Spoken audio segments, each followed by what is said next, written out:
Senator Hirono. Thank you, Mr. Chairman. The chairman noted that he is committed to trying to save the FISA system.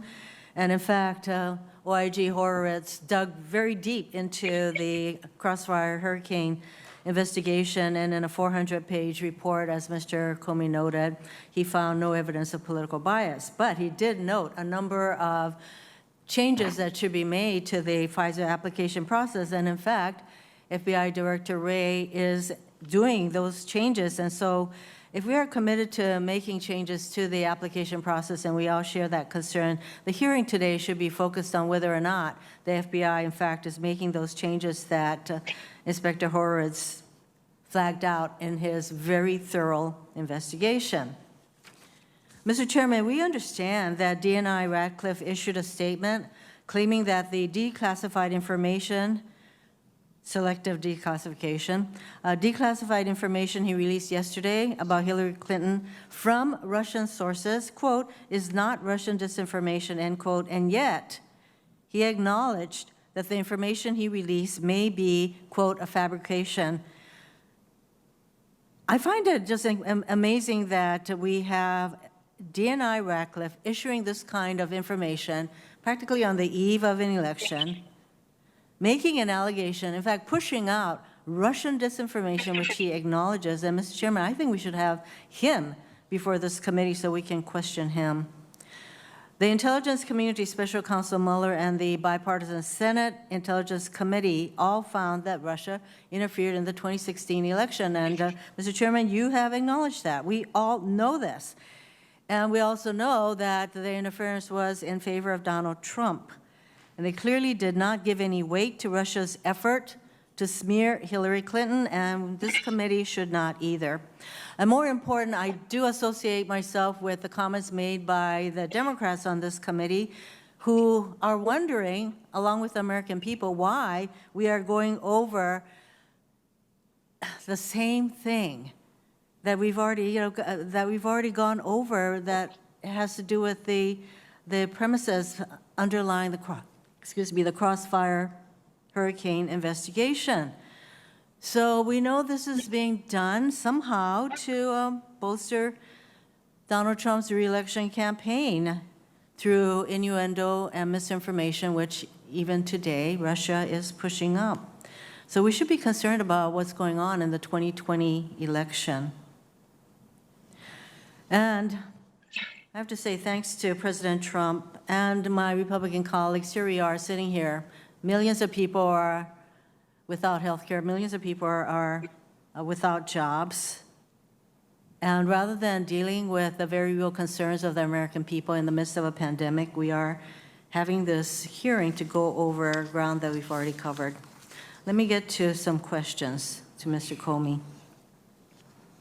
I noted that DNI Radcliffe released an allegation that he obtained from Russian sources, which he himself said is admitted as much not reliable. Mr. Comey, as the former FBI director, do you think it is appropriate for DNI Radcliffe to release this information right before the election? It's hard for me to comment because I don't fully understand what he's doing there. The goal of the intelligence community, which includes the FBI, should be to stay out of influencing elections, except to discharge our duty to protect our democracy and ensure that foreign adversaries aren't operating in the United States. Mr. Comey, you know that what Russia is doing right now is to use this kind of disinformation to interfere with our elections. So they're engaging in malign foreign influence as described by FBI Director Wray. And I'd say putting out this kind of information that makes a certain kind of allegations about Hillary Clinton is the kind of disinformation that Russia is engaging in right now. And I know you're aware that Russia is very good at using social media, the use of proxies, state media, online journals, et cetera. In fact, they're really focused on those kinds of interference at this moment. So the kind of information that DNI Radcliffe released, would that be consistent with Russia's disinformation efforts, Mr. Comey? I don't know enough to say, Senator. I'd say we can draw our own conclusions.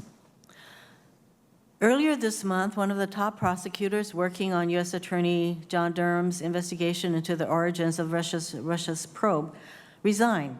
She reportedly left out a concern that the team was pressured for political reasons to issue a report before completing its work. And just last week, we saw Attorney General Barr disclose previously classified evidence relating to Mr. Durham's ongoing investigation into the origins of the Russia probe, a release designed to bolster President Trump's re-election chances. We also saw the Justice Department coordinate with the White House on multiple press releases about a just open investigation into allegedly discarded ballots in Pennsylvania. You testified just now that these kinds of actions raise concerns about bias, appearance of bias, and here we have the Attorney General making these kinds of disclosures. Do you think that these actions reflect a bias or appearance of bias on the part of Attorney General Barr? It's difficult for me to say about the particulars that I don't know well enough, but I can say generally, Attorney General Barr has embraced a concept for his role that I believe is at odds with the nature of that department. It needs to be trusted by all Americans. There have been all kinds of articles about Attorney General Barr's politicization of the Attorney General's office. And do you think that that is a concern for all of us? And why? Yes, it ought to be a concern for all of us because we need that institution, and we need that institution to be seen as separate from our tribal warfare, because it has to be trusted by jurors and cops and witnesses and judges of all political stripes. We have to be seen as the Department of Justice as outside of all of that. And when the Attorney General starts acting like the personal lawyer for the president, it threatens that. And that is a priceless thing that's under threat. And we've already seen a number of the career professionals at the DOJ resigning, even though I acknowledge, and I want to acknowledge all of the professionals who continue to do their jobs in the DOJ. Just one more question, Mr. Chairman. You've been asked a number of questions about the $400 million that President Trump owes. How important is it that the American public should know who that money is owed to? And do you think that we should require all presidential candidates to disclose significant sums of money that they owe to entities or even countries? My opinion on both of those questions is worth no more than any other Americans. We should all want to understand what's going on with our leaders so we can make a sound choice when we vote in November, and I'll just leave it there. I think you testified it's particularly important for those of us who hold offices of public trust to disclose those to whom we owe large sums of money, because we are then open ourselves up to various kinds of influences that would not be good for our country. Thank you very much. Thank you.